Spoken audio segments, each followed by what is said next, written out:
this video, I'm going to introduce the concept of negations and primarily focus here on how they function in English, how we form them, and what it means.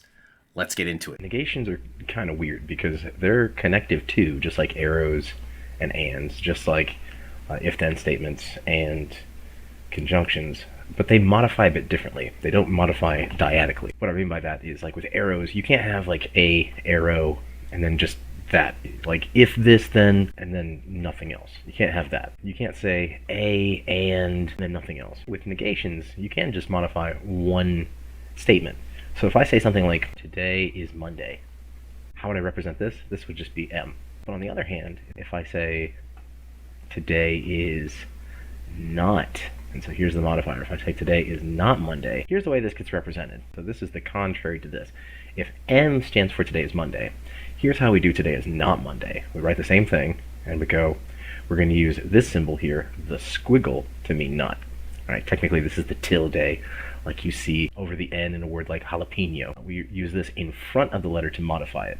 So if I say today is not Monday, this M here just means today is Monday. If I want to say today is not Monday, in front of that letter, I'm going to put this squiggle. And so this means today is not Monday. Okay, now there are a couple different ways to say this squiggle here. I could say it's false that today is Monday. Same thing. It's not true that today is Monday. Today isn't Monday. And all those things I just said would still be this. Well, let's take a look at another example here in terms of getting what negations are and how we represent them. Let's say I said Augusta, as in the city, is not in South Carolina. Turns out this whole statement itself is true. And let's say I've got this here. So we took the first letter of the underlined word to stand for the statement. So what would A mean? If I just wrote A, this would be Augusta is in South Carolina. That's not true. Since this not is in here, what does this not do? We want to say this statement, as I have it here in quotation marks, would be squiggle A. What does that mean? Augusta is not in South Carolina. Other ways I could say it. It's false that Augusta is in South Carolina. It's not true that Augusta is in South Carolina. Augusta isn't. You use a contraction to say the negation here. It isn't. Augusta isn't in South Carolina. Which leads me to my next point. There are actually a ridiculous amount of ways to indicate a negation in English, and I'm going to go over some of them now. Let's start with phrases. Those are the easiest ones. So things like just sticking the word not in a sentence. This is not the case. We can say that we just stick the word not. I already talked about a couple. These are longer, windier phrases. I could say things like it is false that. I could say it's not true, or it is not true that, and then say whatever it is that you want to say. And all of these results are going to get you a squiggle with whatever it is you're dealing with. So here's a few. The word not, sometimes the word no instead of the word not. I might say something like, it's no cakewalk. So is it a cakewalk? No, it's not. So sometimes we use the word no instead of not. Sometimes that's true in certain dialects than others. The word no itself can indicate a negation. You want to go to the party? No. So you do not want to go to the party. Yes. Okay, that's fine. But sometimes we'll stick the word no in. This is rarer, but we do this in English. So these are just a couple of the ways here, phrases, and all these would result in a squiggle. Again, I said something like, today is Monday. And if I had M with a squiggle in front of it, I could actually read back, oh, today is not Monday. It's false that today is Monday. It's not true that today is Monday. Maybe today is no Monday. That's not all. Let's talk about the next easiest one, suffixes. So let's start with this one, less. If I say something like, you are heartless. You have heart. What would that be? H. You got heart. You care. But if I say your heart less, do you have heart? No, you don't. If I say you are careless, we got a suffix less, and here we change it in the positive form. We'd say something like you care or you are caring. That's what C would mean. You care, you are caring. So sometimes the exact grammar switches around a bit. But this, on the other hand, you are careless. Do you care? You do not care. You are careless. That's what this would mean. So we can have suffixes where it indicates a negation. So really the main one and only real suffix in English is less. There is another one that's kind of a suffix of sorts, but it's actually a contraction. Let's take a look at that one. We've also got these two suffixes that we can put. Sometimes we put just the word not on the end of a word, and sometimes the contraction on the end of a word. So that one's technically a contraction. This one's not. It's not just not. It's not a contraction. So you like these two. Like I can say I can do that. No negation here. So let's take that D. If I could say I can do that, bam, D. But I can say, and here's where it's the word not is itself its suffix. I can say I cannot. One word, I cannot do that. How would I represent that? D with a squiggle in front of it. Can I do that? No, I cannot. But I could also say the same thing with a contracted form. I can't do that. And there, this, I guess it's not technically a suffix, but we have this contraction here on the end. This means I can't do that. So there's all kinds of words I can think of that have that in it. So we've got like can't, cannot, all right, don't, won't, will not. Some older ones, shan't, shall not, wouldn't, couldn't, and so on. And then the perfectly fine in English, ain't. In fact, what is ain't short for? It is short for am not. Okay, not amped, because that would be too difficult to say. Ain't is perfectly fine. This went out of fashion a couple hundred years ago when, if you look among elites hundreds of years ago, they said ain't to be short for am not. As soon as poor people started using it all the time, it became out of fashion, right? Improper English. It's fine. These NTs on the end, these contracted NTs, these of course are short for not, and they indicate a negation. So look out for these. Now on a quiz, anything here that indicates a negation is going to be italicized, just like I've italicized the ifs and the thens, just like I've italicized the ands. Anything that indicates a not, I'm going to end up italicizing on a quiz. So you shouldn't have to dig for it. It'll be there a little bit more obviously than it would be when you normally encounter these things out in the world. But now, let's look at the next element that can indicate negation, which are prefixes. And in English, this is absolutely ridiculous. Again, it'll be italicized here too when it comes to prefixes, but we have so many prefixes in English that can mean not. Here's some prefixes that can mean not in English. There are so many. Now, these come from all different kinds of roots, and that's part of the problem. And they don't always mean not. That's also an issue. So if I say something like, so-and-so was anti-establishment. Are they establishment? Are they pro-establishment? No, they are not. So here, the way to figure out if this is a negation or not is, if you take it away, does it mean the opposite? So if I take out anti here, okay, if I say someone is anti-establishment, are they for the establishment? They're not for the establishment. But if I say something like, in your bloodstream you have antibodies, okay, are antibodies the opposite of bodies? No. So here it doesn't mean negation. What you want to look out for is to see if I take the prefix and I cover it, does it mean the opposite of the word that I'm using? So let's take a look at another one, like non. So if someone says they're a non-smoker, sometimes this gets a hyphen, sometimes it doesn't. Okay, if someone's a non-smoker, do they smoke? No, they do not. If I covered the prefix here, it looks like smoker, non-smoker, those are two opposite things. But also there are words that start with non that are not negations. Like here's one, just look this one up in the dictionary. I don't want to explain this one because this one's ridiculous. The definition of the word is frustrating, and looks like it could mean either what you think it should mean or the opposite of that.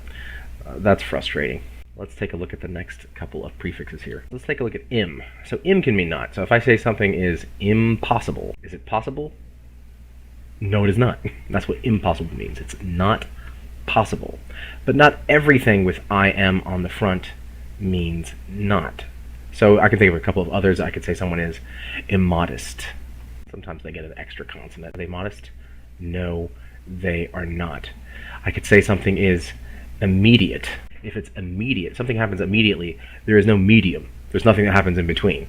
Okay, that's what a medium would be. But sometimes I am on the front of a word does not mean not. So for example, if one word doesn't mean not, so consider this. So all these here, the prefix means not, and I can think of a couple, I can think of several others. There are lots of this in English.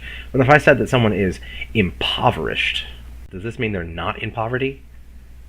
No. If someone's impoverished, it means they are in poverty. Okay, so when it comes to im, if these mean not, like these do here on a quiz, these are going to be italicized. But here's an example of a word. It starts with im, but it doesn't mean not here. As So when it comes to in, think about this. I could say that somebody is insane. Now what does that mean? The in here means not. So if I say somebody's insane, it means they're not sane. On the other hand, I could say that the pieces of a puzzle were intact. Does that mean they were not tact? No, it doesn't. So here it doesn't mean not. So again, if you cover up the prefix, and what you get, what's left, is the opposite of the thing, then it means that you've got a negation here. If it does that like here, like is the opposite of intact tact? No. Let's take a look at something else. Like if I say that, our efforts were ineffective. Were they effective? No, they were not. So this means not. But on the other hand, if I could say, oh, I play a musical instrument, does that mean I don't play a strument? No. So here it doesn't mean not. So again, look for, if you were to cover up the prefix, does it mean not? And if you cover up the prefix and it means the opposite of the thing you're looking at, then you've got a negation. If it means something else, then you don't have a negation. Alright, so that's with in. Let's take a look at un. So if I say, for example, that you're unkind, you're not kind. But it can do two different things here. One, in addition to that, so here it's definitely a negation. If I say so-and-so is kind, and we'll say that X was kind, we'll just say that's K. X was unkind, squiggle K. Okay, that's how I represent that. But there are two other things that un can do that I just want you to pay attention to. One is, it can be the same prefix, un, but it doesn't mean not. It means something else entirely. So if I said, for example, undo that. To undo something, for example, Control Z, undo. It doesn't mean that you didn't do it or don't do it. It means that you take it back. If I tell you to untie your shoes, I'm not telling you not to tie your shoes. It means that you're taking what you did and putting it in reverse. Here are instances where un does not mean not. And then, for example, and just look out for this one, what's actually going on here is something different, but I just want you to pay attention to it. In a word like united. Does united mean not ited? No. Now what's going on here is actually the prefix is not un, the prefix is uni. Okay, from the Latin unus, meaning one. So if you're united, we're all one together. The university is where we learn about the one verse, or something like that. So here something different's actually going on. It's actually a different prefix, but it just looks like the other one. Here the meaning is different, but if you can look at something like unkind or unhelpful, were they full of help? No. That would mean not in those instances. And then let's take a look at a. So for example, if someone believes in the existence of a deity, that person is a theist. If someone does not believe in the existence of a deity, that person is an atheist. And this negation actually comes from Greek. So in Greek, if you want to say not something, then you put an alpha in front of it. For example, in Greek, letheia. This means forgettable. So something letheia, for example, in Greek mythology, when you die and you cross the Leth River, you forget all about your former life. Letheia means you can forget it. If something is aletheia, it's unforgettable. And in fact, that is the Greek word for truth. Literally, it means unforgettable in Greek. Here, I'll put that there for you in English too. Aletheia. You cannot forget it. So there we hear that un in English, that it means not.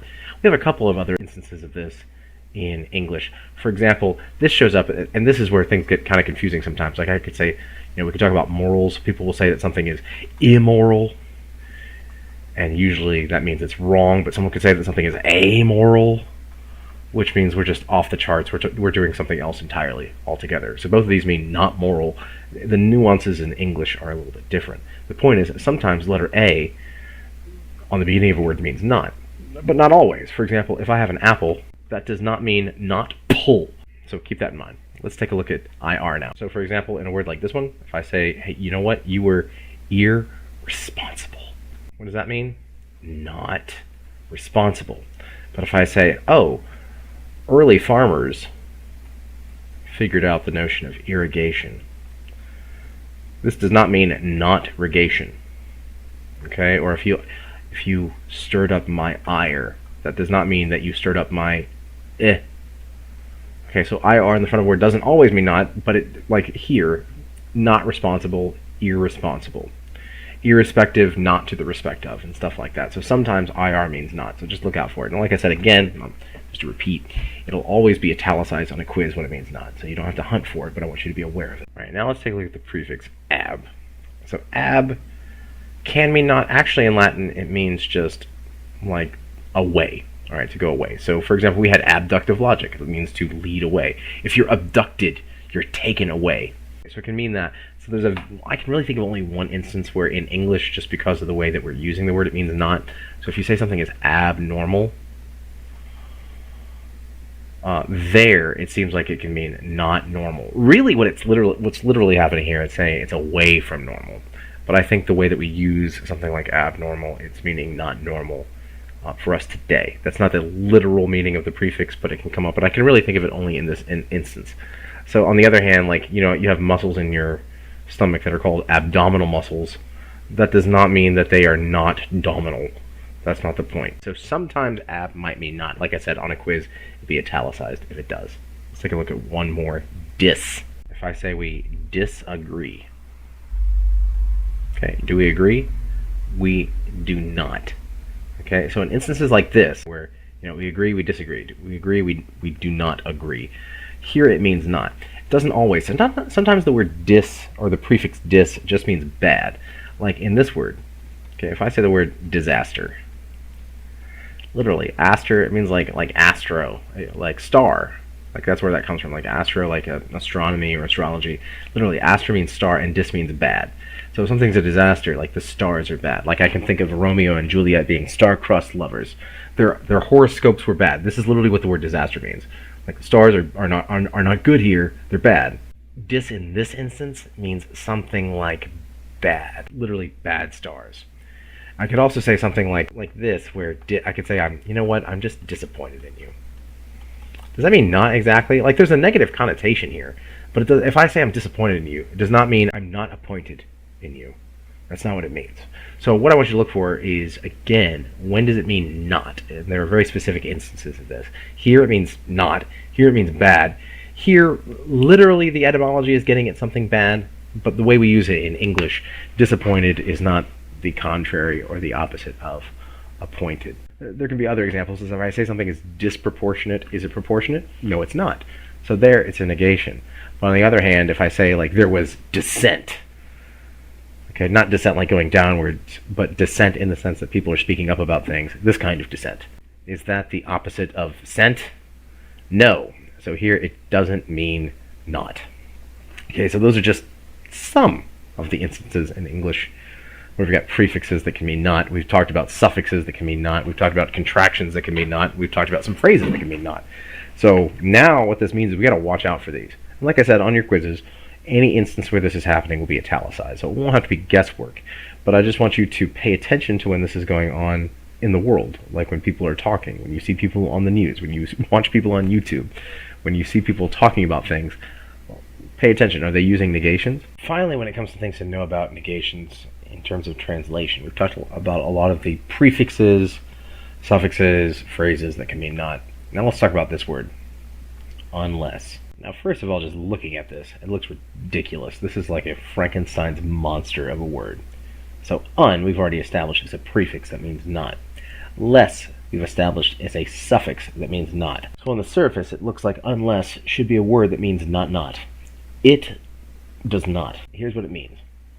Whatever follows unless, so when you see the word unless, whatever follows it goes on the left side of an arrow. So here's an arrow. It goes on the left side of an arrow. So the unless stuff goes here with a squiggle in front of it. So whenever you see unless, it goes on the left, whatever follows it goes on the left side of the arrow with a squiggle in front of it, regardless of how much is there.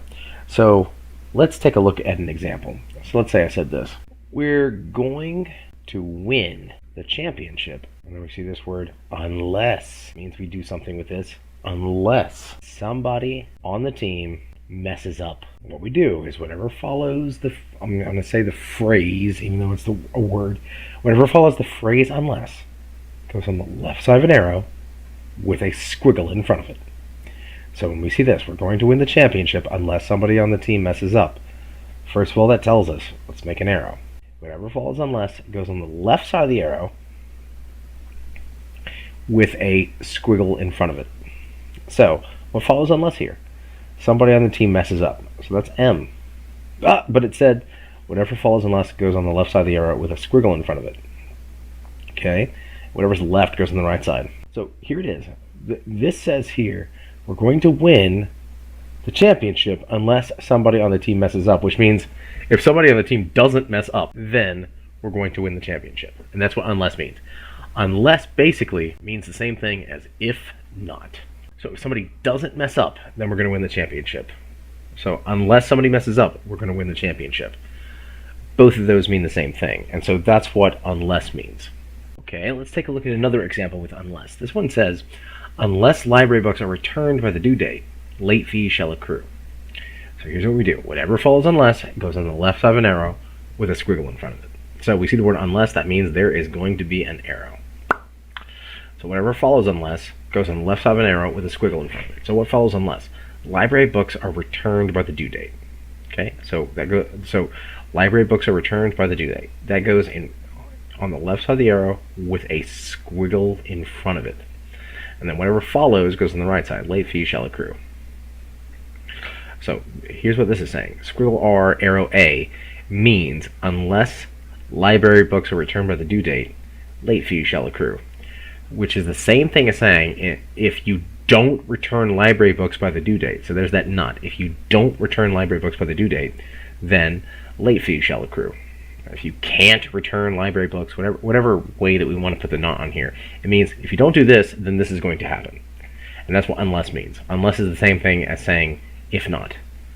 Okay, let's take a look at another example where it's slightly more complicated. Okay, that is, we'll have more terms. Let's take a look. If you'll be a junior next semester, that comma there means something. You should submit your rising junior portfolio unless you've already taken writing in the university. Okay, so that first if means, oh, here's an arrow. Okay, whatever follows if goes on the left side of the arrow. So what follows if? You'll be a junior next semester. Okay, so if you'll be a junior next semester, then what? You should submit your rising junior portfolio unless you've already taken writing in the university. Now that unless means there is another arrow, and that means this stuff is going to be together. Unless what? So whatever follows unless goes on the left side of an arrow with a not in front of it. So unless you've already taken writing in the university. So taking writing in the university would be W, and then squiggle that. Now here's what's important here. This squiggle goes with the left side of this arrow. It doesn't want to go outside here. It goes here. It's modifying this, and not the whole thing. It's modifying this. So unless, or if you haven't taken writing in the university, then you should submit your rising junior portfolio. So here's what it says. This says, as it originally is presented here, if you'll be a junior next semester, you should submit your rising junior portfolio unless you've already taken writing in the university. So here's another way of saying it. If you'll be a junior next semester, then if you haven't taken writing in the university, then you should submit your rising junior portfolio. Okay?